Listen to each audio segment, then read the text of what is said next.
رزق حلال دے مجھے اے میرے کبریا، دیتا ہوں تجھ کو آستا تیرے حبیب کا، دیتا ہوں تجھ کو آستا تیرے حبیب کا۔ الحمدللہ رب العالمین والصلاة والسلام علی سید الانبیاء والمرسلین، اما بعد فاعوذ باللہ من الشیطان الرجیم، بسم اللہ الرحمن الرحیم۔ الصلاة والسلام علیک یا رسول اللہ وعلی آلک واصحابک یا حبیب اللہ، الصلاة والسلام علیک یا نبی اللہ وعلی آلک واصحابک یا نور اللہ۔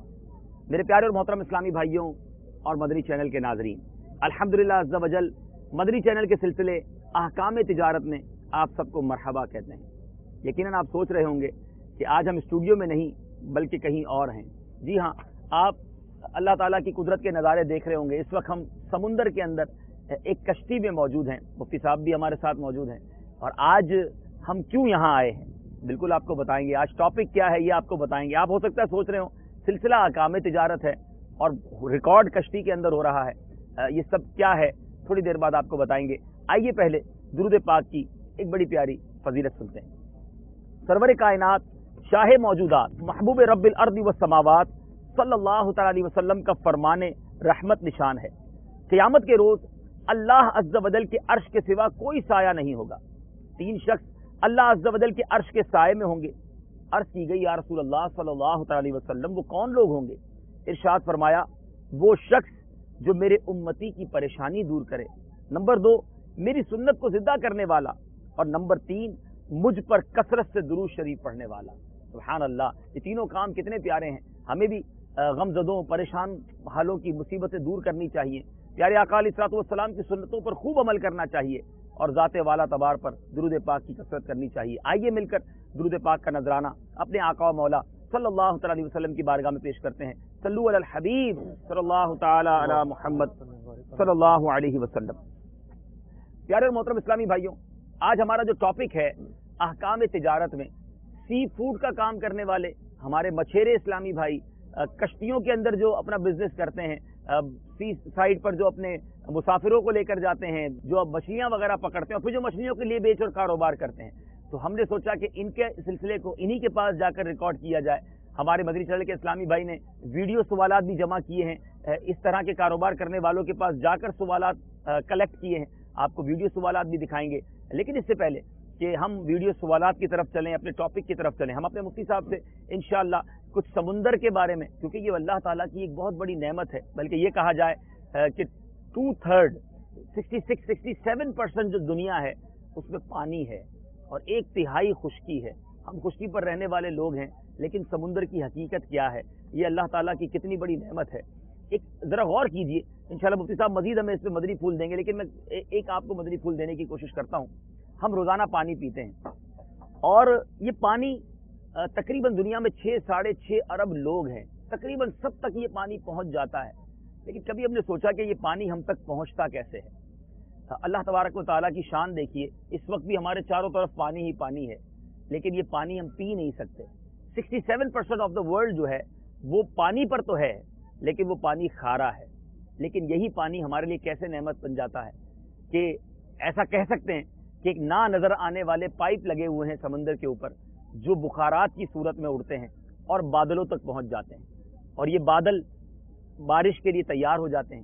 اب ذرا غور کیجئے، ہم فلٹر پلانٹ کے بارے میں ذرا غور کریں۔ نارملی فلٹر پلانٹ لگائے جاتے ہیں کہ جس میں پانی کی گندگی دور کر دی جائے، اس کے اندر جناب اگر کوئی جراثیم ہے تو ختم کر دیے جائیں، لیکن یہ کیسا فلٹر پلانٹ ہے کہ بادلوں کے اندر لگا ہوا ہے یا اس ہوا کے اندر ہے۔ بارش کا پانی وہ ہے جسے قرآن پاک میں مائع مبارک کہا گیا۔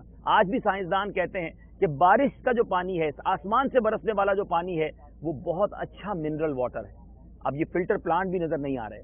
اچھا، بادلوں میں اتنا پانی ہوتا ہے کہ جب بارش برستی ہے تو ہم دیکھتے ہیں کہ ہماری گلیاں جل تھل ہو جاتی ہیں، لیکن اگر کسی نے ایئر کرافٹ میں سفر کیا ہے، کسی نے ہوائی جہاز میں سفر کیا ہے، تو وہ جانتا ہے کہ جہاز بادلوں کے اندر جاتا ہے تو کسی چیز سے ٹکراتا نہیں ہے، گویا ایسا لگتا ہے کہ دھواں ہی دھواں ہے، لیکن اس کے اندر وہ پانی موجود ہوتا ہے۔ یہ سٹوریج کیسا ہے، یہ فلٹر کیسا ہے، یہ پائپ لائنز کیسی ہیں، اور اس کے بعد ذرا غور کیجئے کہ اگر سمندر ہی سے بخارات اوپر اڑتے، بادل میں یہ پانی جمع ہو جاتا اور بارش برستی تو سمندر کے کنارے پر ہی برستی، لیکن وہ لوگ یا وہ ممالک یا وہ شہر جہاں سمندر نہیں ہے اور وہ سمندر سے یا ساحلی علاقوں سے دور ہیں، وہاں یہ پانی کیسے پہنچتا؟ تو اللہ تبارک و تعالیٰ نے ایسا نظام عطا فرمایا جس کو کہہ سکتے ہیں گویا ٹرانسپورٹ کا نظام ہے کہ ہوا چلتی ہے، اس بارش کے پانی کو لے کر ان علاقوں تک پہنچ جاتے ہیں کہ جہاں سمندر قریب نہیں ہے، اور اب بارش برستی ہے۔ اب غور طلب بات یہ ہے کہ بارش برستی اور ہم پانی پی لیتے، لیکن بارش روز تو نہیں برستی، آج برسی آج پی لیا، کل نہیں برسی ہم پیاسے رہتے۔ اللہ تبارک و تعالیٰ نے ایک اور انعام عطا فرمایا کہ زمین جو ہے اس کو یہ صلاحیت دی کہ وہ پانی کو چوس لیتی ہے۔ گویا یہ کہا جا سکتا ہے کہ یہ ٹینکس، یہ اسٹوریج کا نظام عطا فرمایا کہ اب زمین پانی پی لیتی ہے۔ اب بارش نہیں ہوتی تو ہم بورنگ کے ذریعے ہم جناب کنویں بنا کر اسی زمین سے پھر پانی باہر نکال لیتے ہیں، اور وہ پانی زمین کے اندر بھی خراب نہیں ہوتا۔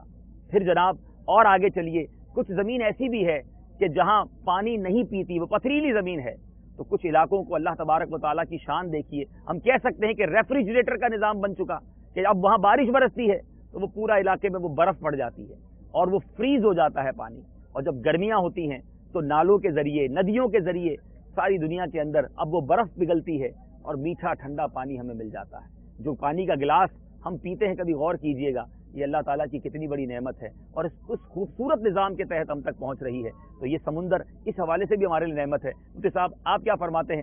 اللہ تعالیٰ کی شان ہے، اللہ کی نعمت ہے، سمندر کے بارے میں کچھ مدنی پھول عطا فرمائیں۔ الحمدللہ رب العالمین والصلاة والسلام علی سید الانبیاء والمرسلین، اما بعد فاعوذ باللہ من الشیطان الرجیم، بسم اللہ الرحمن الرحیم۔ سمندر اللہ تبارک و تعالیٰ کے عجائب میں سے ایک عجوبہ ہے۔ واہ واہ واہ، سبحان اللہ۔ اور یوں سمجھیے کہ جب اللہ تبارک و تعالیٰ نے کائنات بنائی تو زمین سے پہلے اس کائنات میں پانی بچھایا، واہ واہ واہ، اس پانی کے اوپر پھر ایک جھاگ بنایا گیا، اچھا، اور سب سے پہلے وہ اس جھاگ پر جو سطح بنائی گئی وہ جگہ تھی جہاں خانہ کعبہ ہے۔ سبحان اللہ سبحان اللہ، پھر اس سطح کو پھیلایا گیا، سبحان اللہ، اور جہاں اللہ تبارک و تعالیٰ نے زمین بنانی تھی زمین کو بنایا۔ واہ واہ واہ، پانی کے اوپر بنائی گئی زمین کو قرار بخشنے کے لیے اس پر پہاڑوں کی میخیں گاڑی گئیں، ہائے ہائے، سبحان اللہ، زمین تاکہ ڈس بیلنس نہ ہو، برقرار رہے۔ واہ واہ، اور پھر بقیہ جتنا بھی حصہ ہے وہ سارا کا سارا سمندر ہے۔ تو اللہ تعالیٰ کے عجائبات میں سے عجوبہ یوں ہے کہ ایک تو دیکھیے کہ دو چیزیں ایسی ہیں کائنات میں کہ جس کی حیرانگی کبھی ختم ہی نہیں ہو پا رہی، واہ واہ واہ، ایک اسپیس اور ایک سمندر۔ واہ واہ واہ، یعنی انسان جتنا آگے بڑھتا ہے کچھ اور ہی سامنے آتا ہے۔ اس کی حیرت جو ہے بڑھتی چلی جاتی ہے، واہ واہ واہ، نئے انکشافات، نئے عجائبات، نئی دنیا۔ یعنی ایک وقت وہ تھا کہ انسان نہ جانے کہاں تک پہنچ گیا تھا، لیکن انسان کو گمان تک نہ تھا کہ اسی سمندر سے تیل نکل آئے گا، سبحان اللہ، اسی سمندر سے گیس نکل آئے گا۔ اللہ اللہ اللہ، وہ تو یہ سمجھتا تھا کہ یہ سمندر صرف مچھلیاں دیتا ہے، سی فوڈس دیتا ہے صرف، اس کے علاوہ کچھ بھی نہیں ملتا ہے یہاں سے۔ پھر اس سمندر کے اندر نہ جانے اللہ تبارک و تعالیٰ نے کیا کیا خزانے چھپا رکھے۔ اللہ اللہ اللہ، پھر آپ یہ دیکھیے قرآن کریم فرقان حمید نے بطور خاص سمندر اور سمندری جو سفر ہے اس کو کئی مقامات پر بیان سبحان فرمایا۔ اللہ، قرآن مجید فرقان حمید کی آخر کیا وجہ تھی، غرض کیا تھی کہ سمندری سفر کو اس اہتمام کے ساتھ بیان کرنے کی؟ ٹھیک ہے، ایک وجہ یہ تھی کہ انسانی جو معیشت ہے، انسان کی ایک بنیادی ضرورت ہے معیشت، ٹھیک ہے، یعنی اس کی جو ضرورت کی چیزیں ہیں وہ اس تک پہنچیں۔ ٹھیک ہے، سمندر وہ راستہ ہے کہ انسان کی ضرورت کی چیزیں سمندر کے ذریعے انسان تک پہنچتی ہیں۔ ماشاء اللہ ماشاء اللہ، جتنا بھی ٹریڈ اور تجارت کا نظام ہے وہ سمندر کا محتاج ہے۔ ماشاء اللہ، آپ دیکھیے ہماری تھوڑی دیر پہلے گفتگو بھی ہو رہی تھی، اتنے بڑے بڑے جہاز، اتنے بڑے بڑے کنٹینر، ابھی ہم پورے دیکھتے شہر ہوتے ہیں، پورے کے پورے شہر صحیح فرما رہے ہیں، ایک ملک سے دوسرے ملک جناب جا رہے ہیں اور بڑے آسانی کے ساتھ جا رہے ہیں۔ تو اللہ تبارک و تعالیٰ نے انسان کو اتنی طاقت اور قوت دی ہے کہ سمندر کو بھی مسخر بنا دیا ہے۔ سبحان اللہ سبحان اللہ، وہ اپنے کام نمٹاتا ہے، سمندر کو استعمال کرتا ہے، اس نعمت سے فائدہ اٹھاتا ہے۔ شروع زمانے کے اندر منع کیا جاتا تھا سمندری سفر سے، اچھا، اس طرح کی روایتیں ہیں۔ ٹھیک ہے، بات یہ تھی کہ انسان کے جو وسائل ہیں وہ اتنے زیادہ نہیں تھے، خطرات زیادہ تھے، ان خطرات کے پیش نظر سمندر سے دور رکھا جاتا تھا. ٹھیک ہے. اور پھر کئی وجوہات ہیں. ایک وجہ یہ ہے کہ جنگی حکمت عملی کے اندر مخصوص محاذ کھولے جاتے ہیں. ہر جگہ محاذ نہیں کھولا جاتا. ٹھیک ہے. محاذ جتنے زیادہ ہوں گے اتنی زیادہ طاقت اور قوت چاہیے ہوتی ہے، توجہ بھی بڑھے گی. جی ہاں. ٹھیک ہے. حضرت عمر فاروق رضی اللہ تعالیٰ عنہ سے اجازت مانگی گئی سمندر کے راستے غزوہ کرنے کی، آپ نے اجازت نہیں دی. اور حکمت سمجھ میں بھی آتی ہے صحیح کہ سمندر کے بجائے جو متصل بری سرحدیں تھیں وہ وسیع ہوتی چلی گئیں. ٹھیک ہے. اور مسلمان جو ہے وہ فارس تک پہنچ گئے، ایران تک پہنچ گئے، اور وہ فتوحات ملی جو کبھی نہ ملی تھی. صحیح. حضرت عثمان غنی رضی اللہ تعالیٰ عنہ نے سب سے پہلے حضرت امیر معاویہ رضی اللہ تعالیٰ عنہ کو اجازت دی واہ واہ. بحری غزوہ کرنے کی. وہ سب سے پہلے جو ہے بحری راستے کے ذریعے غزوہ کرنے جاتے ہیں. مختلف واقعات ہیں سمندر کے تعلق سے. سرکار دو عالم صلی اللہ علیہ وسلم نے سفر فرمایا ہو، ماشاءاللہ، اس کی روایت تو کوئی نہیں ملتی. ٹھیک ہے. لیکن مختلف واقعات ہیں حضرات صحابہ اکرام علیہ صحابہ کرام علیہ رضوان سے تو ثابت ہے سمندر کا. جی ہاں. ٹھیک ہے. بہت سارے واقعات ہیں. اور سمندر کے کوئی ایک ذریعے واقعہ تو دلچسپ ہوتا ہے نا حضرت. ایک مچھلی کا واقعہ بڑا ہی دلچسپ ہے. ماشاءاللہ میں ماشاءاللہ. کرتا ہوں. جی جی. یہ سمجھیے کہ اس واقعے کے اندر بہت سارے مدنی پھول ہیں. بخاری اور مسلم میں یہ حدیث ہے. اس کا خلاصہ یہ ہے کہ حضرت جابر رضی اللہ تعالیٰ عنہ سے مروی ہے کہ ایک قافلہ سفر کر رہا تھا حضرات صحابہ اکرام علیہ رضوان کا. قافلے کو عربی زبان میں جیش کہتے ہیں، لشکر، جیش. تو اس جیش کا جو لقب ہے، مطلب کہ جو نام ہے، وہ تھا جیش الخبط. ٹھیک ہے. خبط کہتے ہیں سوکھے ہوئے پتوں کو. ٹھیک ہے. یعنی وہ قافلہ راہ خدا میں نکلا، اس کے پاس جو بھی ساز و سامان تھا، جو بھی ضروریات زندگی تھی، ختم ہو گئی. اللہ اللہ. یہاں تک کہ ایک دن وہ آیا کہ روزانہ ایک کھجور ملتی تھی. اللہ. وہ کھجوریں بھی ختم ہو گئیں. تو پھر پتوں پہ ان لوگوں نے گزارا کیا. راہ خدا میں اتنی قربانیاں دی. بالآخر اب یہ لوگ سمجھ بیٹھے تھے، کیونکہ صحرا تھے، پانی نہیں ہے، غذا نہیں ہے، کوئی شکار نہیں ہے. ان لوگوں کو گمان ہو چلا تھا کہ ہم رفتہ رفتہ اللہ کی راہ میں قربان ہو جائیں گے. کہ یہ ایک ساحل کے قریب پہنچتے ہیں اور اس ساحل پر ایک بہت بڑی مچھلی ملتی ہے. اللہ. یہ اس کا شکار کرتے ہیں کہ نہیں کرتے. ممکن ہے کہ جب وہ لہریں لے کر آئی ہوں تو زندہ ہو، انہوں نے پکڑ لی ہو. ٹھیک ہے. تو حدیث میں ہے کہ وہ امبر مچھلی تھی. ٹھیک ہے. اور معاصرین نے اس پر کلام کیا کہ جو ویل مچھلی ہوتی ہے بڑی، وہ اصل میں وہ تھی. اچھا. بعض علماء نے کہا کہ یہ کہاں ملی ہوگی، کون سی ایسی جگہ ہوگی جہاں یہ ملی ہوگی. ٹھیک ہے. تو مختلف محدثین نے کلام کیا، فلاں جگہ ہوگی یا فلاں جگہ ہوگی. بعض نے لکھا کہ جدہ کا ساحل تھا. ٹھیک ہے. جہاں یہ لوگ گئے تھے، اور جدہ کے قریب کا کوئی علاقہ تھا. ابھی بڑی غور طلب اور انٹرسٹنگ سچویشن ہو گئی ہے کہ ایسا قافلہ کہ جس کے پاس کھانے کو کچھ نہیں، پتوں پہ گزارا ہے، اور اب ان کو ایک بہت بڑی مچھلی، جس کو آپ کہہ رہے ہو سکتا ہے وہ ویل مچھلی ہو، اب وہ ان کو ملی، انہوں نے شکار کیا. اس کے بعد کیا ہوا؟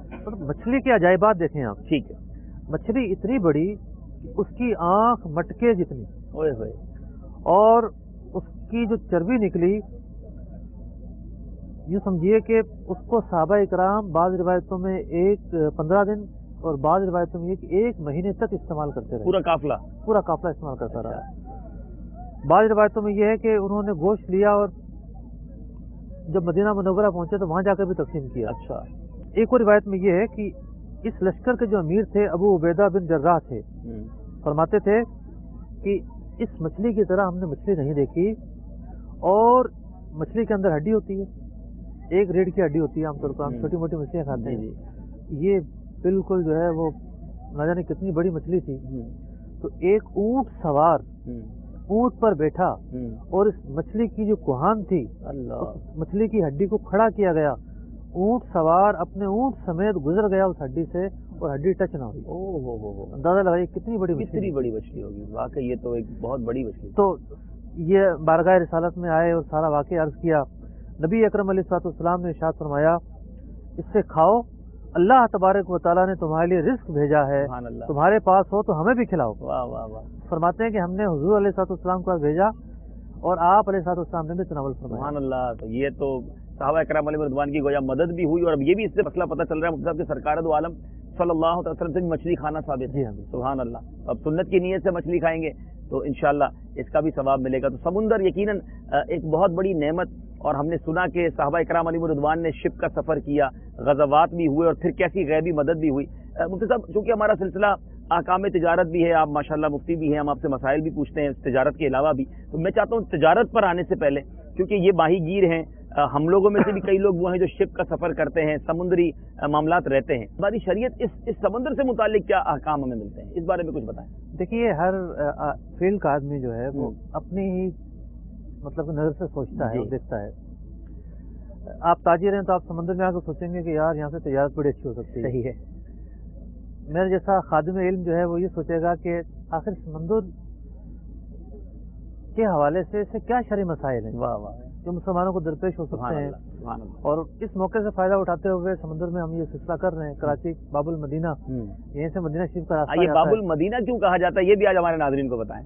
دیکھیے پہلے زمانے میں زیادہ تر لوگ جی یعنی 1990 تک تو بکثرت لوگ جاتے تھے، اور اس سے پہلے تو زیادہ تر لوگ اسی سمندر کے ذریعے یہیں کماڑی کے ساحل کے ذریعے جو ہے وہ مدینہ منورہ روانہ ہوتے سبحان تھے. اللہ، سبحان اللہ. اور ان کا جو سفینہ ہے وہ جدہ کے ساحل پر لگتا تھا. سبحان اللہ، تو یہ جو کراچی جو ہے مدینہ جانے کا راستہ ہوتا تھا. سبحان اللہ، سبحان اللہ. اور میرا خیال سے آج بھی جو ہے وہ اسی روٹ کو استعمال جی کیا جاتا ہے. جہاز میں بھی اسی روٹ کو استعمال کیا جاتا ہے. یعنی اگر پاکستان کے اندر کوئی شہر سب سے زیادہ مدینہ منورہ سے قریب ہے تو وہ کراچی ہے، کیونکہ یہیں سے ہو کر جہاز جو ہے وہ اسی بنا پر جو ہے باب المدینہ سے جو ہے وہ کرایہ سستا ہوتا ہے. جی جی جی لاہور زیادہ، کیونکہ وہ یہ پہلے یہیں آتے ہیں جہاز، یعنی ان کا ٹریول بھی زیادہ ہو جاتا ہے. تو امیر اہل سنت اسی لیے اس شہر کو باب المدینہ فرمایا کرتے ہیں. مفتی صاحب نے کچھ یادیں تازہ کر دی ہیں کہ جو لوگ یہاں سے سفر پر روانہ ہوتے تھے، قبلہ شیخ طریقت امیر اہل سنت نے بھی بحری جہاز کے سفر کیے اور سفینہ حج میں حرمین طیبین کا سفر کیا. اور مجھے کلام یاد آ رہا ہے امیر اہل سنت کا، آپ نے ہو سکتا ہے کئی بار سنا ہوگا لیکن شاید کئی ناظرین کو نہ پتا ہو کہ امیر اہل سنت نے بحری جہاز میں سفر مدینہ کے دوران ایک کلام لکھا: خوشا جھومتا جا رہا ہے سفینہ، پہنچ جائیں گے انشاءاللہ مدینہ، اب آیا جدہ کا ساحل، اب آئے گا مکہ، چلیں گے مدینہ. یقیناً ہم جس کشتی میں سوار ہیں وہ مدینہ منورہ تو نہیں جا رہی، لیکن انشاءاللہ ہم دعا کرتے ہیں اللہ تعالی ہم سب کو بھی سفر مدینہ عطا فرمائے. تو بات ہو رہی تھی صاحب سمندر کے احکام، سمندر کے تعلق سے کیا کیا فقہی احکام پیش آ سکتے ہیں. دیکھیے سب سے پہلے نماز ہے. صحیح. نماز کا مسئلہ کہ سمندر کے اندر نماز پڑھی جا سکتی ہے یا نہیں. ٹھیک ہے. لیکن ہم تو یہاں نماز پڑھ سکتے ہیں. ٹھیک ہے. لیکن اگر کشتی جو ہے کنارے پر کھڑی ہے، ٹھیک ہے، اور ایک قدم رکھیں گے کنارے پر چلے جائیں گے، اور تو ایسی صورتحال میں کنارے پر جا کر نماز پڑھنا ضروری ہے. یعنی کنارے سے ساتھ لگی ہوئی کشتی ہے تو اب کشتی پہ نہ پڑے، کنارے میں جا کے کنارے پر پڑھ جائے. اگر کشتی سمندر میں ہے، سمندر میں، اس طرح ہم سمندر میں ہے تو اب پڑھ سکتے تو اب کشتی کے اندر بھی نماز پڑھ سکتے ہیں. ٹھیک ہے. ہم اگر باہر قدم رکھیں گے تو زمین نہیں ہے، ٹھیک ہے، پانی ہے. ٹھیک. تو پھر یہ ہے کہ کشتی چل رہی ہے، جہاز چل رہا ہے، سفینہ چل رہا ہے، نماز کی نیت باندھ لی، اب قبلہ کس طرف ہے جناب. اور یہ موومنٹ بھی ہوتا رہتا ہے. موومنٹ بھی ہوتی رہتی ہے اس کے اندر. پہلے تو قبلے کا تعین کریں گے تو اس جانب قبلہ ہے. ٹھیک ہے. پھر جہاز اگر مڑتا ہے تو نمازی مڑتا رہے. ٹھیک ہے. اپنی ڈائریکشن چینج کرتا رہے نماز کے دوران. بالکل نماز کے دوران چینج کرتا رہے. نماز کے دوران ڈائریکشن چینج کرنا تو سنت ہے. وہ اشارہ بھی سرکار علیہ الصلوۃ والسلام جو ہے وہ بیت المقدس کی طرف مڑ کر نماز پڑھ رہے تھے. آیت نازل ہوئی، سرکار علیہ الصلوۃ والسلام کی خواہش کے مطابق آپ نے اپنا رخ انور پھیرا اور یوں سمجھیے 180 ڈگری زاویے سے گھومے. پورا اباؤٹ ٹرن ہو گیا. پورا کا پورا جو ہے تبدیلی ہوگی. جب ہم مسجد سے قبلہ تین میں جاتے ہیں تو اس طرف نشانی ہے جناب، یہاں پہلا قبلہ تھا اور یہاں موجودہ قبلہ ہے، بالکل اپوزٹ سائڈ سے. خیر وہ تو ایک الگ سے مطلب یہ گفتگو ہے، لیکن اوورآل یہ ہے کہ اگر کوئی یہ سمجھے کہ قبلہ کی ڈائریکشن چینج کرنا سنت ہے تو وہ گھر پہ بھی نماز میں گھومتا رہے تو نہیں، جہاں ضرورت ہے وہاں چینج کیا جائے گا. ٹھیک ہے. اور مثال کے طور پر کوئی آدمی جو ہے وہ ایسی جگہ کھڑا ہے، کشتی ہے، بسا اوقات جو ہے وہ ریل گاڑی میں نماز پڑھنی پڑ جاتی ہے، اس کے الگ مسائل ہیں. جب تک ریل گاڑی میں فرض تو ادا نہیں ہوں گے، لیکن اگر وقت جا رہا ہو تو پڑھ لیا جائے تو وہ بھی گھومتی ہے بسا اوقات. تو وہاں بھی جو ڈائریکشن چینج کی جائے. اچھا ہوائی جہاز کے اندر، جی بالکل ایسا ہے، ہوائی جہاز کے اندر بھی یہی معاملہ ہے کہ اگر آپ اسے گھومتا ہوا پائیں تو وہاں بھی اگر پاسبل ہو. لیکن مطلب یہ بتائیں کہ آپ نے فرمایا کہ اگر کشتی موو ہو جائے گی تو نمازی بھی موومنٹ کرے گا، لیکن ہر نمازی کو ایک تو یہ نہیں پتا کہ وہ موومنٹ کس طرف ہوئی ہے. تو اگر وہ موومنٹ نہ کرے اپنے طور پہ اس نے ایک تحری کر لی کہ بھائی اس طرف قبلہ ہے اور اب نماز شروع کر دی تو پھر پرابلم. دیکھیے تحری کے مسائل تو بہت بعد میں آئیں گے. آج کل تو GPS کا دور ہے. ہاں کمپاس کا دور ہے، پتہ چل جاتا ہے. ٹھیک ہے نا، کمپاس بہت پرانا ہو گیا، GPS کا دور ہے. اور ان چھوٹے موٹے جہازوں میں سفینوں میں GPS ہوتے ہیں عام طور پہ. ٹھیک. اور یعنی ایک تعین ہو گیا کہ جناب جیسے سورج ہمارے اس وقت میرے تو منہ پر پڑ رہا ہے. ٹھیک ہے. کہ بھائی یہ جو سورج ہے یہ مطلب کہ مشرق کی جانب ہے مثال کے طور پر. ٹھیک ہے. قبلہ مغرب کی جانب ہے. ٹھیک ہے. تو اس کے اپوزٹ جو ہے وہ قبلہ ہے. ٹھیک ہے. تو ایک تعین ہو گیا کہ سورج کس طرف قبلہ ہے. ٹھیک ہے. پاک و ہند میں نارملی مغرب کی طرف قبلہ ہوتا ہے. ٹھیک ہے. تو اب اس ڈائریکشن کو دیکھیں کہ وہ ڈائریکشن تھوڑی دیر بعد چینج تو نہیں ہو گئی. ٹھیک ہے. رات کا اگر سفر ہے تو ایک تعین کر لے کہ جناب یہ ستارے نظر آ رہے ہیں, ستاروں کا جھرمٹ نظر آ رہا ہے, اس طرف قبلہ ہے. اور پھر جو ہے اگر وہ محسوس کرے کہ میں گھوم گیا تھا تو دیکھے جو میں نے تعین کیا تو وہ صحیح ہے یا نہیں ہے. بہرحال یہ ہماری فیلڈ نہیں ہے, ہم زیادہ اس پر کلام بھی کیا کریں. ٹھیک ہے. جو لوگ مسلسل جاتے ہیں ٹھیک ہے. انہیں زیادہ اندازہ ہوتا ہے سمتوں کا جو تعین ہے, مختلف علاقے دیکھ کر, مختلف چیزیں دیکھ کر. کہ ابھی تو ہمارے آجو باجو جھاڑیاں نظر آ رہی ہیں. صحیح ہے. لیکن جب بندہ اندر بالکل چلا جاتا ہے تو پھر سوائے پانی کے پانی کچھ کچھ نظر نہیں ہوتا. پانی ہوتا ہے اور آسمان ہوتا ہے. تو میں یہ عرض کر رہا تھا کہ نمازی کے مسائل ہیں. ٹھیک ہے. پھر کب مسافر بنتا ہے. اب یہ لانچ والے لوگ ہیں یہ تو مہینوں بعد بھی آتے ہیں. صحیح ہے. اور میل دور تک چلے جاتے ہیں. صحیح. جب یہ مطلب کہ بہت زیادہ دور چلے جاتے ہیں, 15 دن سے کم کے لیے جا رہے ہیں ایک ہی جگہ کے لیے, لیکن یہ تو ایک جگہ کے لیے نہیں جاتے. ٹھیک ہے. ان لوگوں کا تو یہ ہوتا ہے کہ جہاں جال ماریں گے وہاں مچھلیاں پھنس جائیں گے. تو جب یہ مسافر بن جائیں تو پھر یہ اپنی نماز بھی جو ہے قصر طریقے سے ادا کریں گے. پھر سمندر میں کوئی مر گیا اس کی تدفین کیسے ہوگی, یہ الگ مسائل ہیں. ظاہر بات ہے مسلمان کی جو لاش ہے وہ محفوظ تو نہیں رکھی جائے گی کہ اس کو سنبھال کے رکھیں, برف ڈالتے رہیں.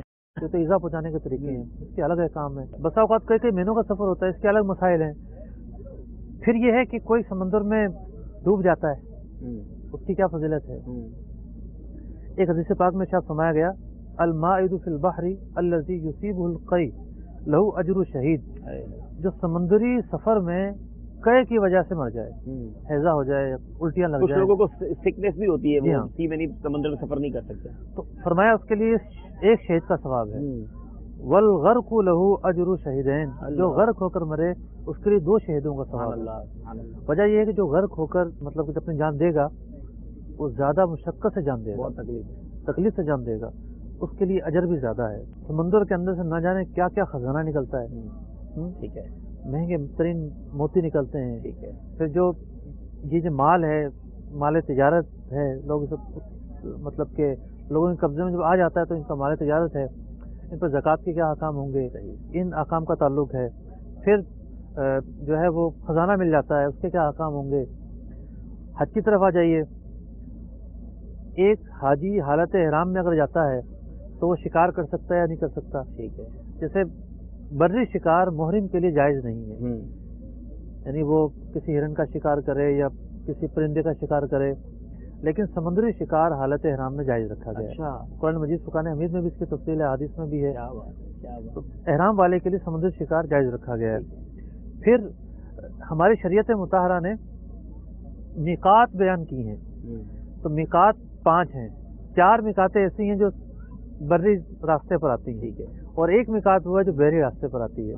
یعنی یہ لم کی جو میقات ہے, لم جو ہے جو ہمارے پاک و ہند والوں کے لیے ہے, وہ ایک ساحل پر واقع ہے. ٹھیک ہے. اور ایک تصویر اس کی دیکھی ہے میں نے کتاب میں, ایک مسجد بنی ہوئی ہے وہاں پر. عام طور پر تو اس کی مطلب کہ اتنی زیادہ وہ دستیاب نہیں چیزیں. تو یہ لم کی جو میقات ہے یہ بھی ایک ساحل پر واقع ہے. سمندری سفر والوں کے لیے ایک میقات بیان کر دی گئی ہے. پھر آپ آ جائیے, مسلمان غزوات میں شرکت کرتے رہے ہیں جہاد کے ذریعے, اس کی میں نے تفصیل عرض کی کہ ایک وقت تھا کہ منع تھا سمندری راستے سے غزوات میں شریک ہونا. پھر سب سے پہلے حضرت امیر معاویہ رضی اللہ تعالیٰ عنہ کو یہ سعادت حاصل ہوئی.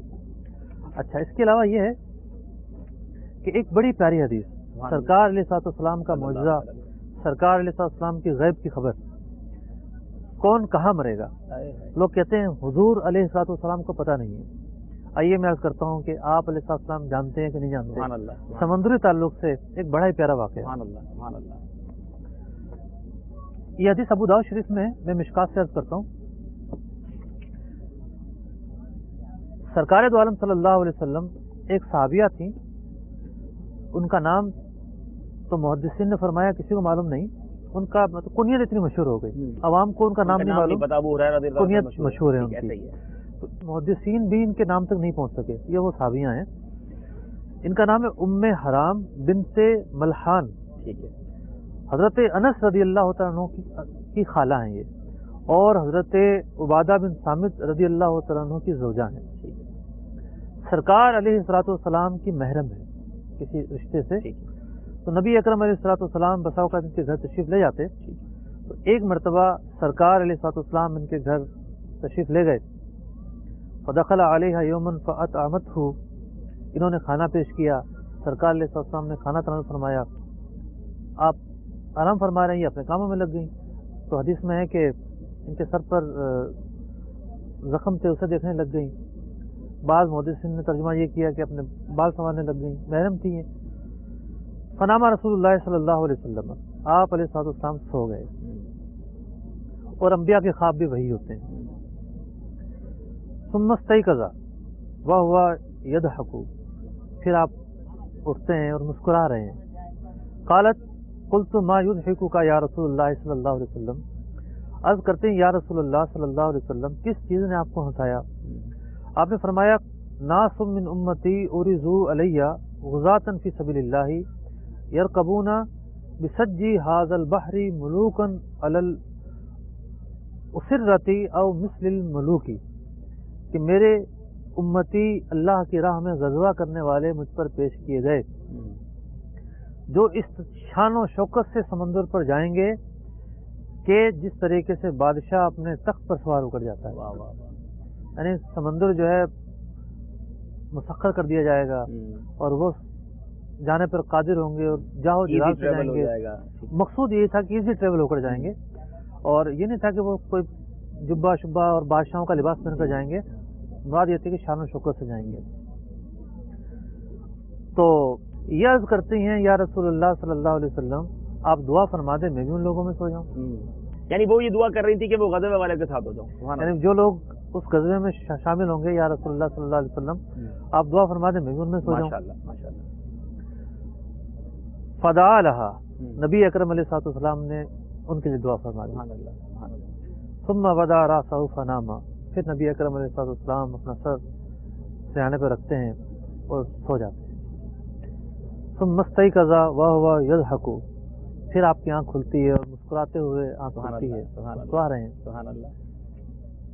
فقلت یا رسول اللہ صلی اللہ علیہ وسلم، تو یہ عرض کرتی ہیں میں نے بارگاہ رسالت میں عرض کی یا رسول اللہ صلی اللہ علیہ وسلم کس چیز نے آپ کو ہنسایا؟ قال ناس من امتی ارزو علیہ غزاة فی سبیل اللہ کما قال، پھر آپ علیہ الصلوۃ والسلام نے اسی طریقے سے ایک منظر کشی فرمائی، اسی طریقے سے میرے امتی جو ہیں وہ اللہ کی راہ میں سمندر کے راستے غزوے میں شرکت کریں گے۔ فقلت یا رسول اللہ صلی اللہ علیہ وسلم ادعو اللہ ان یجعلنی منہم، آپ دعا فرما دیں اللہ تعالیٰ میرا شمار بھی ان میں فرما دیں۔ قال انت من الاولین، فرمایا تمہارا شمار تو پہلوں میں، یہ ایک اشارہ تھا، صحیح، تمہارا شمار تو پہلے میں ہے۔ اب راوی کہتے ہیں حضرت ام حرام بنت ملحان رضی اللہ تعالی عنہا ایک غزوے میں شریک ہوئی۔ اچھا، یہ غزوہ سمندر کے راستے پر یہ اپنے شوہر کے ساتھ تھی، سمندر کے راستے روانہ ہوا اور قبرص شاید ترکی کے قریب ہی ہے، سائپرس بھی کہتے ہیں اس کو آج کل، سائپرس جو ترکی کے قریب ہے، وہ روم کا ایک علاقہ ہے قبرص، وہاں یہ اتری۔ روم پہلے تو بہت بڑا تھا، اب تو روم اٹلی میں چلا گیا، لیکن قبرص اب سائپرس ایک الگ کنٹری ہے اور وہ ترکی کے قریب ہے۔ تو قبرص میں ان کا سفینہ جو ہے وہ جا کر لگتا ہے، ٹھیک ہے، اور یہ سفینے سے اترتی ہیں تو سفینے سے اتر کر سواری پر چڑھتے ہوئے گر پڑتی ہیں۔ اچھا، ان کی ریڑھ کی ہڈی ٹوٹ جاتی ہے اور یہ وہاں شہید ہو جاتی ہے، اللہ اللہ، کیونکہ اللہ کے راہ میں تھی۔ اگر فطری طریقے سے بھی آدمی انتقال کر جائے بجائے اس سے کہ وہ قتال کرتا ہوا کرے، وہ بھی شہید کہلاتا ہے، صحیح، اللہ کی راہ میں قربان ہونے والا کہلاتا ہے۔ تو راوی کہتے ہیں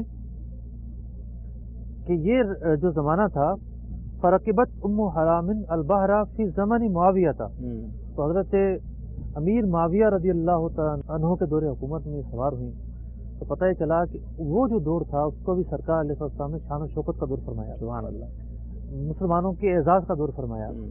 تو ان کی فضیلت کئی سال پہلے یہ بھی بتا دیا کہ مسخر بھی ہوگا، سفر بھی ہوگا، اور پھر یہ شہید بھی ہو گئیں، دیکھیں آپ کیسا سب کچھ فسوریت اندابتیہ ہینا خراجت میں البحری فہلکت۔ اچھا، اب یہ ہے کہ محدثین نے یہاں پر کلام کیا اور یہ محدثین نے دین کی خدمت کی ہے کہ ایک واقعہ جو حدیث میں مذکور ہے وہ تو مذکور ہے، اس کی ڈیٹیل نہیں ہے، تفصیل نہیں ہے، تمام چیزوں کو یکجا کیا. دوسرا واقعہ کون سا ہوا؟ ایک کا بیان تو آ گیا یہاں پہ، شہید ہو گئی. ٹھیک ہے.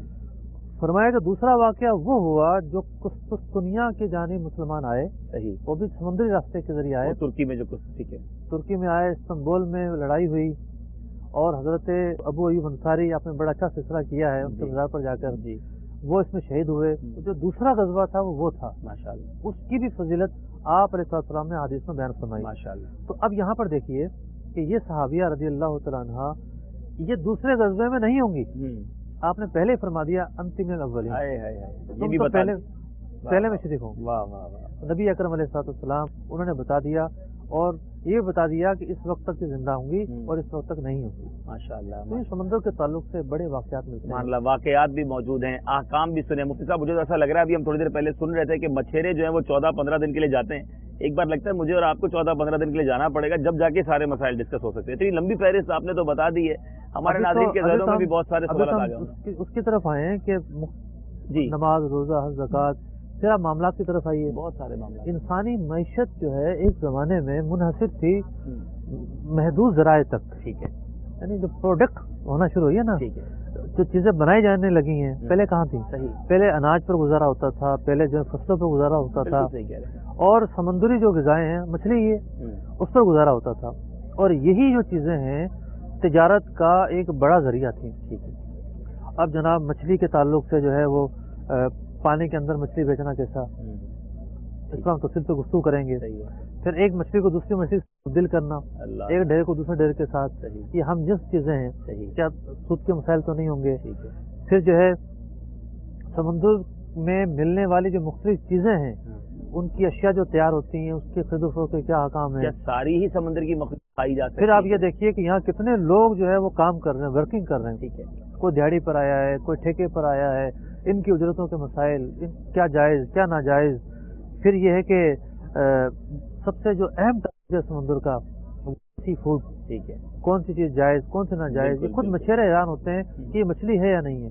اور نہ جانے کتنے ایسے مسائل ہیں کہ جس کا تعلق سمندر سے ہماری کتابوں میں موجود ہے. دیکھیے سمندر اور سمندر سے متعلق کتب فقہ کے کثیر ابواب کے اندر مسائل ملتے ہیں. اور یہ جو لوگ ہیں سمندر میں جانے والے، سمندر سے وابستہ لوگ، باقی سمجھیے انسان اگر چاند پہ بھی چلا جائے نا تو وہاں بھی شریعت کے مسائل درپیش ہوں گے. کیا بات ہے کہ جناب یہاں کیا کیا جائے اور کیا نہ کیا جائے، اور شریعت کیا کہتی ہے. یعنی گویا کہا جائے کہ کمپلیٹ ریلیجن ہے اسلام، ایک ایسا مذہب ہے کہ ہماری رہنمائی موجود ہے. بزنس کے اندر میں نہیں سمجھتا کسی بھی ریلیجن میں اس قدر ڈیٹیل کے ساتھ ایسے احکام ہم احکام تجارت کرتے ہیں. لیکن صرف بزنس نہیں بلکہ اسلام وہ مذہب ہے جو ہر شعبے میں ہماری رہنمائی کرتا ہے. یقیناً جی تو یہی چاہ رہا ہے کہ مفتی صاحب ہمیں مدنی پھول دیتے رہیں. واقعی بہت ساری باتیں ہم نے سیکھی. آپ کے سوالات کی طرف جانے سے پہلے مفتی صاحب ایک بات، کیا احادیث کرام میں کوئی ایسی دعا یا کوئی ایسا وظیفہ ہمیں ملتا ہے کہ ہم اگر بحری جہاز کے سفر پر جائیں تو وہ اگر پڑھ لیا جائے تو یہ جو ڈوبنے سے یا غرق ہونے سے محفوظ ہو جائے؟ بلا شبہ سرکار علیہ السلام کی احادیث میں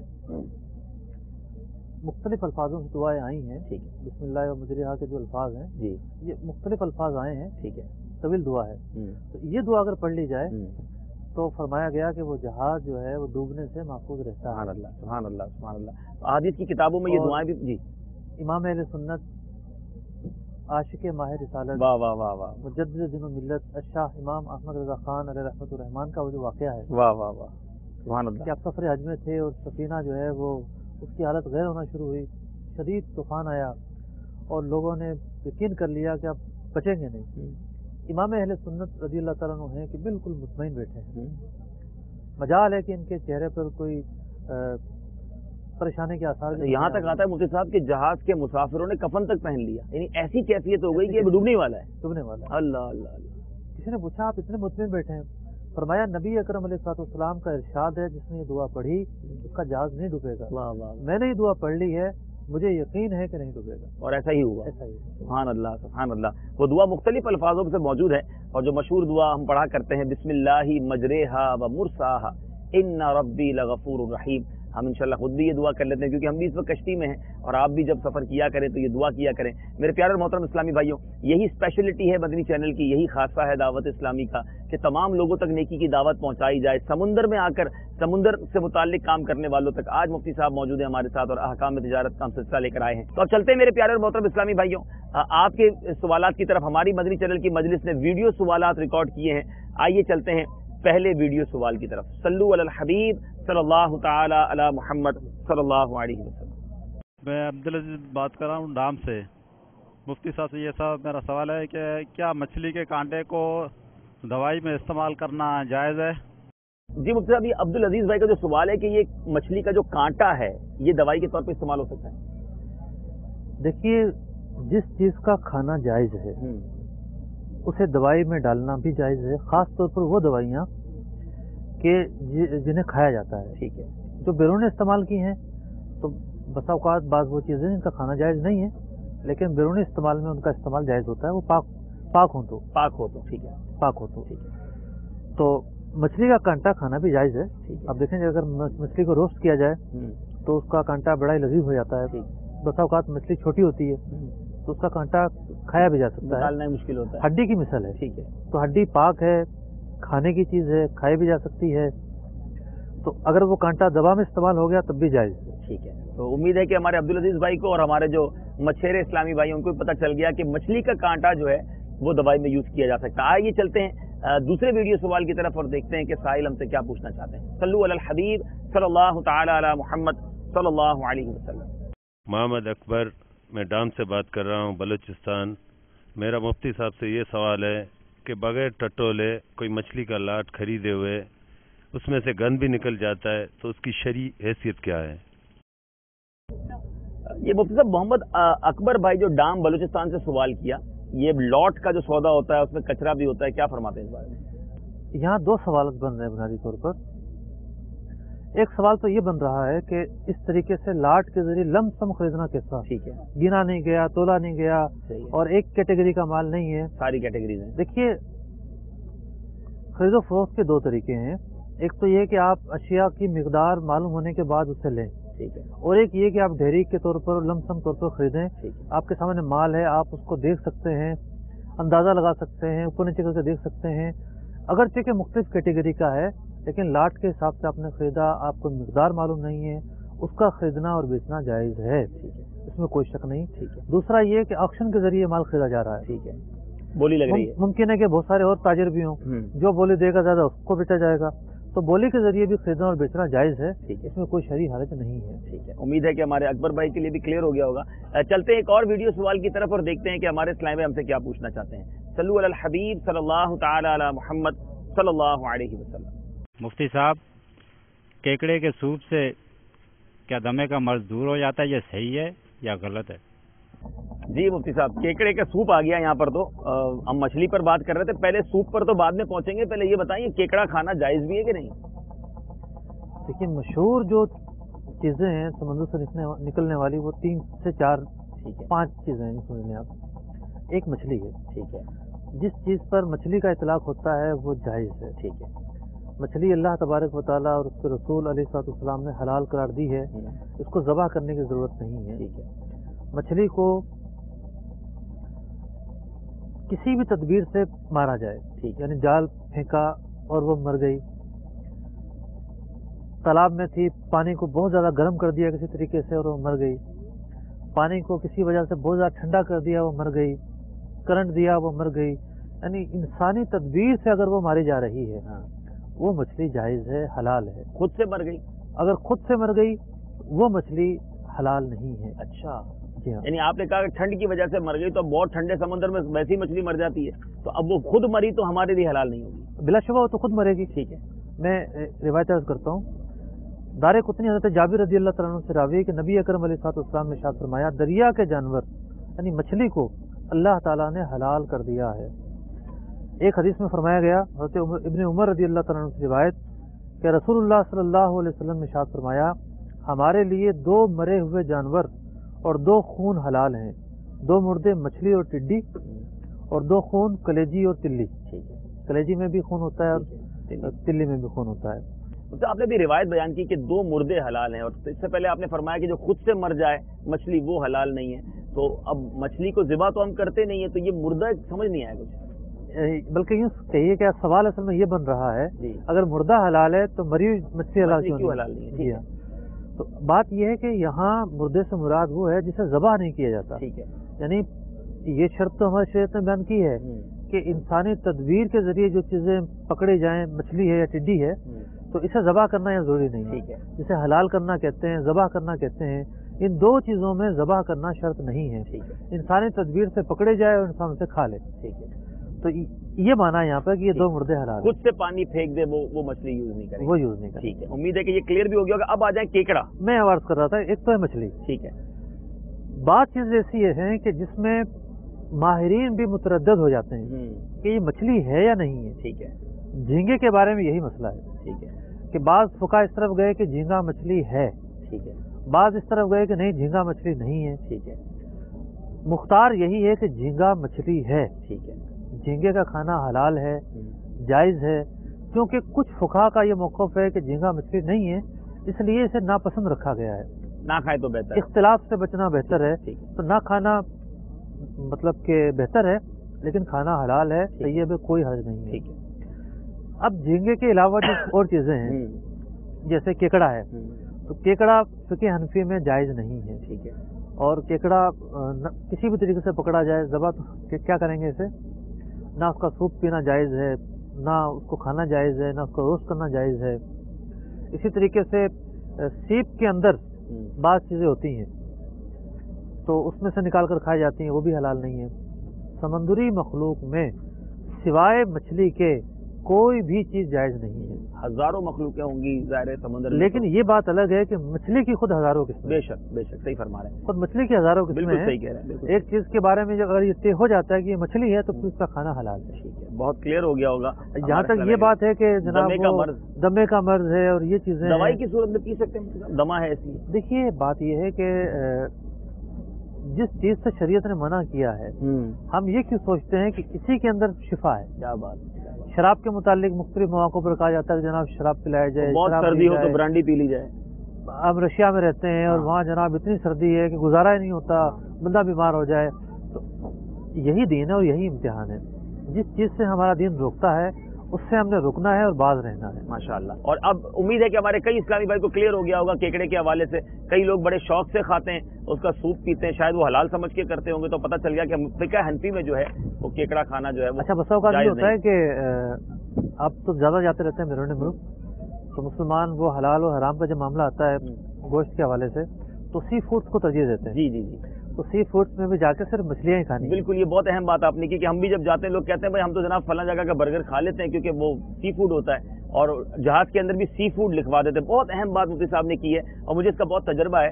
تو نارملی وہ لوگ جو حلال فوڈ کے لیے اپنی ایئر کرافٹ کے اندر ایئر لائن میں سی فوڈ لکھواتے ہیں، وہ سی فوڈ نہ لکھوائیں، وہ فش فوڈ لکھوائیں.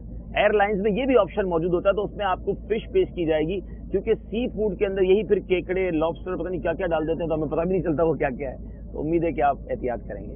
صلو علی الحبیب صلی اللہ تعالی علیہ وسلم. پیارے محترم اسلامی بھائیوں، سلسلہ احکام تجارت جاری ہے. آج فش مارکیٹ کے بالخصوص جو مچھیرے لوگ ہیں، سی فوڈ کا کام کرتے ہیں، ان سب کی رہنمائی کے لیے سلسلہ ہو رہا ہے اور ہم خود اس وقت ایک شپ پر موجود ہیں، باب المدینہ کراچی کے ساحلی علاقے کے اندر ہیں. آئیے ہمارے پاس یہاں بھی کچھ ایسے اسلام میں موجود ہیں جو یہی کاروبار کرتے ہیں، ان سے بھی سوال لیتے ہیں. صلو علی الحبیب صلی اللہ تعالی علی محمد صلی اللہ علیہ وسلم. السلام علیکم ورحمۃ اللہ وبرکاتہ. وعلیکم السلام ورحمۃ اللہ وبرکاتہ. میرا نام محمد اویس ستاری ہے. ہمارا مچھلی کا کاروبار ہے. تو مفتی صاحب بتا رہے ہیں کہ کیکڑا کھانا حرام ہے، تو ان کا کاروبار کرنا کیسا؟ جی جی مفتی صاحب، کیکڑا کھانے کے حوالے سے تو آپ نے بتا دیا، فقہ حنفی میں اس کی اجازت نہیں. تو اب اس کے کاروبار کے بارے میں کیا فرماتے ہیں؟ کیکڑا جس چیز کا کھانا جائز نہیں ہے اور اس کو کھانے مطلب مراد یہ ہے کہ اس کا جب کھانا جائز نہیں ہے تو اب اس کو بیچنا تاکہ لوگ کھائیں جا کر، یہ بھی جائز نہیں ہوگا. ٹھیک ہے.